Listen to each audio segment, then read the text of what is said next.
Pedagoogika eriala juures mulle tundus hästi põnev see, et ma saan korraga õppida nii lastega töötamist kui ka aineteadmised juurde kohe õppida. Ma olen kasvatatud üles keskkonnas, kus haridus on alati olnud haridust on alati väga väärtustatud, õpetajatööd on alati väga väärtustatud ja siis kuidagi see tundus mulle ka, et pole selline natukene mingi võimalus kuidagi natuke ühiskonda ka midagi tagasi anda ise.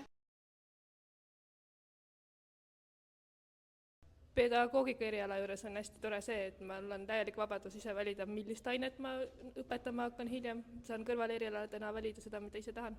Pluss on hästi suur vabadus teha ise endale põhimõtteliselt tunniplaan selle põhjal, mis kõrvalerialad sa võtad.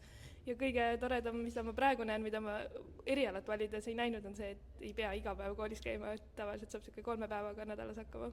Esiteks üliäge on see, kuidas saab erinevad kõrvalerialad nagu kokku siduda enda peaerialaga, siis teiseks ongi see, et tegelikult me kõik tänapäeva ühiskonnas paneme tähele, et meil on väga palju aktuaalseid probleeme koolivõrgus, et olla ise see inimene, kes tegelikult läheb teiste inimeste ellu seda muutust looma.